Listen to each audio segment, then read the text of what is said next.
जाति धर्म आधार नहीं संघर्ष ही हमारा नारा है। जाति धर्म आधार नहीं संघर्ष ही हमारा नारा है।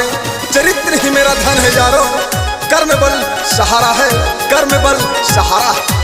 मौलू भैया जिंदाबाद जिंदाबाद जिंदाबाद। अब की मोहर कहाँ लगेगा, पीपल पाता जहाँ रहेगा। अब की मोहर कहाँ लगेगा, पीपल पाता जहाँ रहेगा। सुनो चाचा सुनो चाची भैया भाभी जनी तू भूलई हनु हो। सुनो चाचा सुनो चाची भैया भाभी जनी तू भूलई हनु हो कि अपना पूनम देवी जी के जितई हतु वार्ड बनई हनु हो कि अब की पीपल पता पर मोहर लगई हतु विजयी बनई हनु हो। अब की बार विकास होगा, नाली गली पास होगा, वार्ड नंबर 7 के मौलू भैया खास होगा। जिंदाबाद जिंदाबाद मौलू भैया जिंदाबाद जिंदाबाद जिंदाबाद। पूनम देवी जिंदाबाद।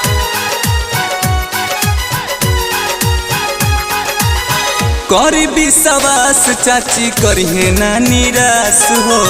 अब की जिताई होई जम के विकास हो। ए चाची सुना तनी करी विश्वास चाची करिए ना निराश हो। इनके जिताई होई जम के विकास हो। विजयी के माला चाची अब की बे इनके पहिरई हनु हो। विजयी के माला चाची अब की बे इनके पहिरई हनु हो कि अपना पूनम देवी जी के जितई हतु वार्ड बनई हनु हो कि अब की पीपल पता पर बटन दबई हतु विजयी बनई हनु हो। मिल जुल के आवे के बराबर की जितावे के बा, पीपल के पतावा पवट माता बावे के बा। जिंदाबाद जिंदाबाद गाँव के जनता जिंदाबाद जिंदाबाद जिंदाबाद गाँव के जनता जिंदाबाद।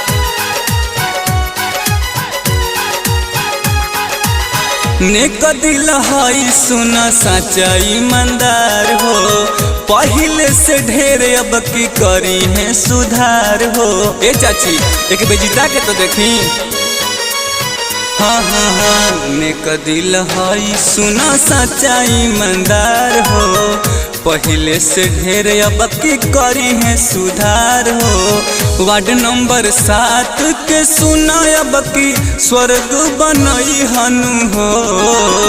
कहेला संगम सुधीर चाची बात ना भूलई हनु हो कि अपना पूनम देवी जी के जितई हतु वार्ड बनई हनु हो कि अब की पीपल पता पर मोहर लगई हतु विजयी बनई हनु हो।